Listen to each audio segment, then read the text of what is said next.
Welcome to the Deep Dive, where we take on the world's most complicated research and distill it into the essential, actionable knowledge you need right now. Today, we're diving deep into a problem that's really bugging pretty much every organization out there. Hmm? How do you safely and securely manage AI when the guidance is, well, an absolute mess? Mess is definitely putting it kindly. I mean, if you're a practitioner or a leader trying to develop or deploy AI systems today, you're just hit with this chaotic, complex, sometimes totally impenetrable flood of information. Right, and it's a huge burden, especially, for smaller places that maybe don't have big compliance teams or that in-house AI governance expert. Exactly. So that's the mountain that the Center for Security and Emerging Technology, CSET, decided to climb. They took on this massive harmonization effort. Get this. They gathered over 7,700 distinct recommendations. 7,700. Yeah, pulled from 52 different guidance documents. And it was a mix, right? Some AI-specific stuff, but also traditional cybersecurity and privacy frameworks. And they synthesized all of it. Wow. Okay, 7,700 recommendations. It's not guidance anymore. That sounds like a full-time job, just reading the requirements. Precisely. And that's really why this deep dive is so valuable. CSET's work boiled all that down into a single unified framework, just 258 core recommendations. Okay, much more manageable. Way more. And they're grouped into 5 main categories, 34 topic areas. So our mission today is basically to use the CSET distillation as your shortcut. We want to help you understand this harmonized framework, see where the current AI risk focus really lies, and, maybe most importantly, spot the gaps. The things organizations need to tackle, even if the official guidance isn't there yet. Okay, let's start with unpacking that core problem. It sounds like CSET saw we couldn't just keep, stacking framework upon framework. Why exactly is the current guidance landscape such a nightmare for the people actually building these systems? Well, it's kind of multi-layered. First is the sheer number of different sources. You can't rely on one document. Organizations basically have to become librarians, stitching together a strategy from NIST's AI risk management framework, the cybersecurity framework, the privacy framework. I mean, that's a ton of work before you even write code. And even when you find the documents, the language, Yeah. sometimes it feels like it's designed to stop you from implementing anything. It's so vague or just full of jargon. Yeah. It's almost useless for a team that just needs to know, what do we do? That's a really good point. The CSET analysis actually pulls out a great example from the NIST AI RMF. It recommends that mechanisms are in place and applied to sustain the value of deployed AI systems. Sustain the value. What does that even mean to an engineer on a Tuesday morning? Exactly. It's just too abstract. You can't act on it. Or you get the flip side. Yeah. Really high-level advice, but no roadmap. You mentioned ISO 23894. It says identify AI risks. Okay, great. But it doesn't really tell you how your organization should actually do that risk identification. It's like giving you the destination, but, forgetting the directions. And this high-level stuff, it creates that one-size-fits-all trap. The guidance tries to be broad enough for, finance, healthcare, defense, big companies, small companies. But safety and security, they live in the details, don't they? They absolutely do. And these broad frameworks, they just can't address the specific risks of, say, a big generative language model versus some specialized predictive maintenance AI. The nuances get lost. So the CSET harmonization project is meant to be the fix for this. How much time and effort are we talking about saving here for a typical organization? Oh, the savings are huge. The CSET folks calculated that to get similar coverage to their 258 harmonized recommendations, an organization would otherwise have to sort through and integrate over 900 recommendations. 900. Pulled from at least 7, maybe more, different existing frameworks. So this new single document, it just drastically cuts down that compliance burden. It brings together the established best practices like network security with these new AI-specific rules. It turns chaos into something like a checklist. Okay, that makes the task feel achievable, at least. Let's get into the structure itself. You said 5 pillars, 34 topics. How did CSET actually organize all this? So they grouped everything into 5 big categories that really cover the whole spectrum of modern organizational risk. And they validated this structure using some pretty cool methods, powerful data analysis, like using LLM vector embeddings to see how similar recommendations were, but also good old-fashioned deep researcher analysis. Makes sense. So what are these 5 pillars? Okay, we've got governance, that's your top-down strategy, leadership, risk management, supply chain stuff. Then safety, think, responsible development, societal impact assessment. Third is security, building secure systems, implementing technical controls. Fourth is privacy, managing personal information, protecting data. And finally, detection and response finding, dealing with and recovering from incidents. Got it. Now, when the researchers looked at how these pillars connect, did anything stand out? Any surprising relationships? Yeah, something really interesting popped out. The central, absolutely pivotal role of that last category, detection and response. Really? Detection and response is the core. The analysis showed it's essential glue for everything else. It just underlines how critical continuous monitoring is across security, privacy, and safety. And digging deeper within detection and response, the most central cluster of topics they found was inventory. Inventory management, like knowing what assets you have, that's the foundation for AI safety. Why is just tracking stuff so fundamental? Well, think about it. If you can't reliably detect when something goes wrong, you can't manage your risk, right? Okay. If you don't know exactly which data sets are feeding Model A or what hardware Model B is running on, how can you possibly audit it when it misbehaves? Or figure out what happened if it gets attacked? Ah, I see. So you can't protect what you don't know you have. Exactly. This finding basically implies that maybe your first critical AI security step isn't installing some fancy new tool. Maybe it's doing a really comprehensive audit of your systems, your data, your models, just getting your arms around what's actually there. That definitely shifts the priority list for anyone working on this. Do they see other strong connections or overlaps? Yeah, there was another strong link between safety and governance. Topics like dealing with stakeholders, thinking about impact and trust, responsible business conduct, risk management, these showed up heavily in both areas. Which makes sense, I suppose. When you're managing the societal impact, is the AI fair? Is it trustworthy? That's inherently tied into the overall organizational strategy and leadership. Precisely. It's all connected. Well, that leads perfectly into the next really crucial finding, where the industry's focus is right now. Because when you look at all those 7,700 recommendations CSET gathered, there's a pretty clear bias, isn't there? Oh, absolutely. There's a heavy concentration on safety. The data showed that 57.0%, nearly 60%, of all the recommendations they pulled just from the AI-specific reports fell into that safety category. 57% on safety alone. Yeah. And get this. Safety is the only category where the guidance coming specifically from AI reports, that's 81.8% of the safety recommendations, dramatically outweighs the guidance from non-AI sources. The AI community is clearly prioritizing things like social impact, ethics, and responsible development. But wait a second.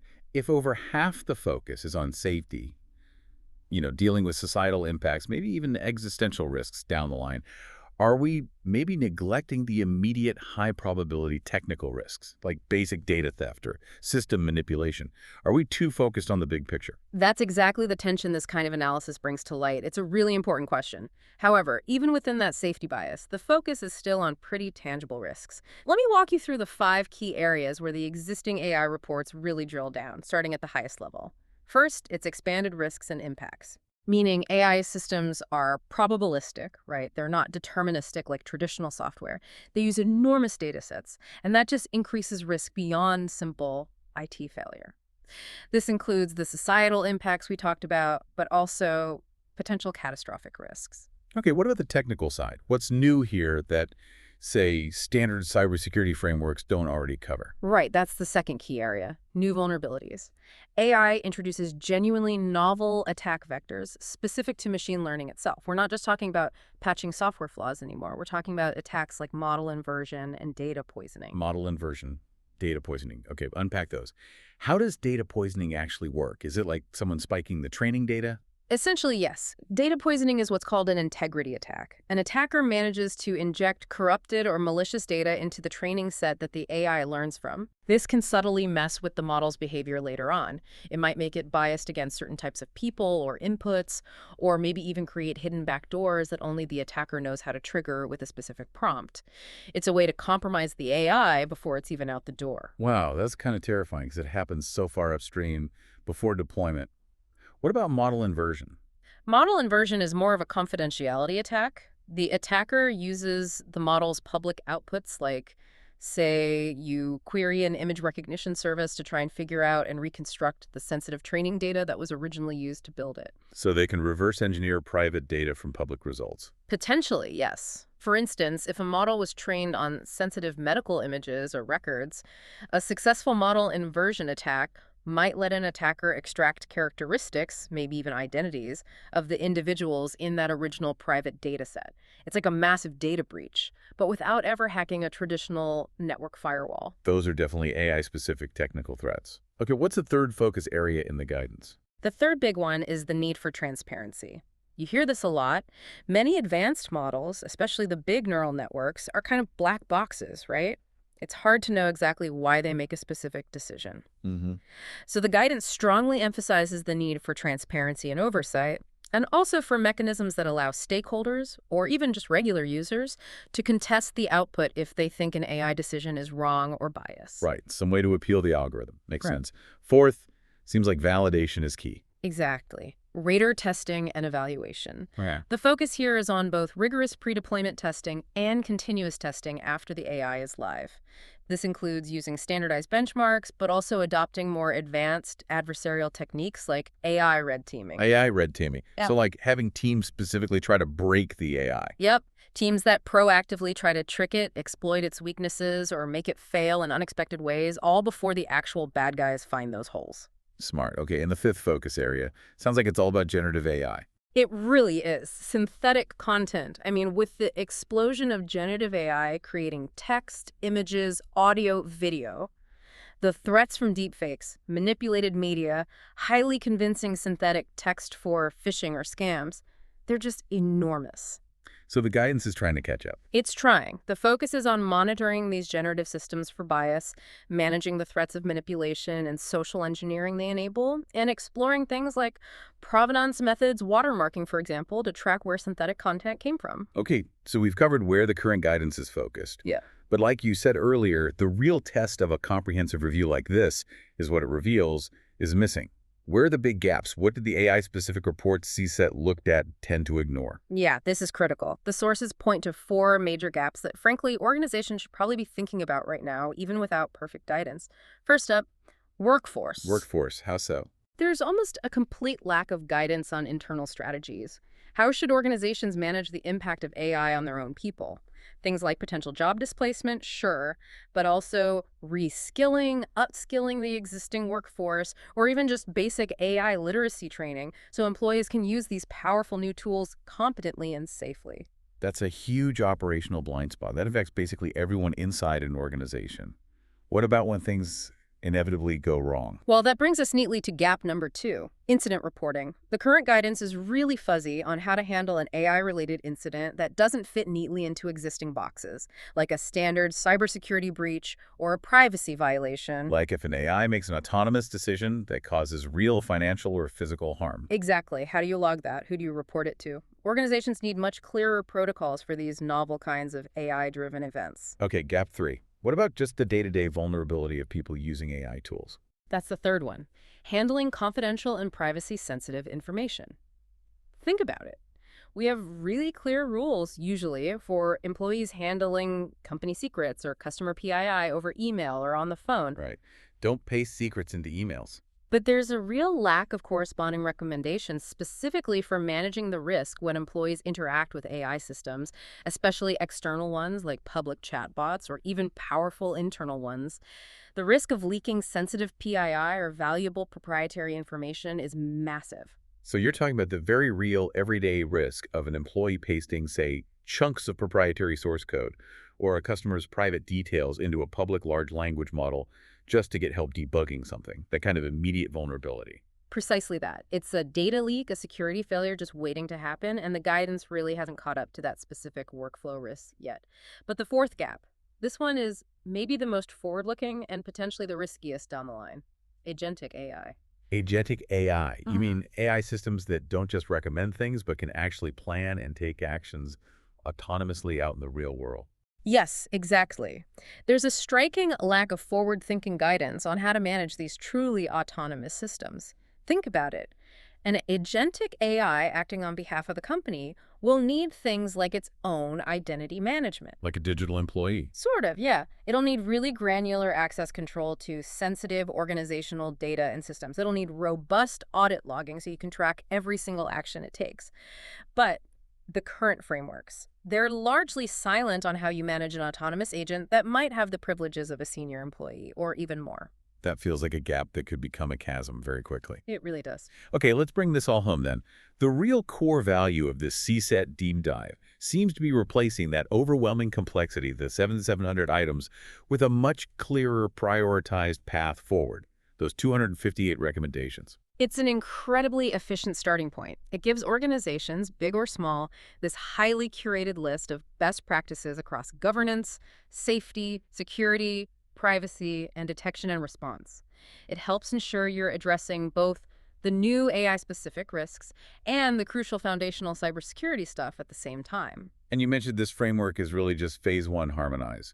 The CSET researchers said the next steps are operationalize, giving more granular how-to steps, and tailor adapting the guidance for specific AI uses. That's right. It's an ongoing effort. But maybe to leave you, the listener, with a provocative thought, tying back to that agentic AI gap we just discussed. So, If these truly autonomous AI agents are likely coming soon, maybe even sooner than we think, then organizations are taking on potentially enormous risks right now by not figuring out how these agents will handle PII, how they'll access critical systems, how they'll be audited.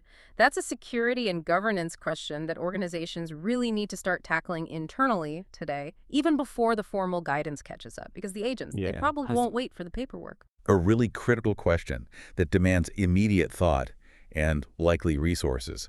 Thank you so much for guiding us through this absolutely essential framework. My pleasure. It was great digging into it.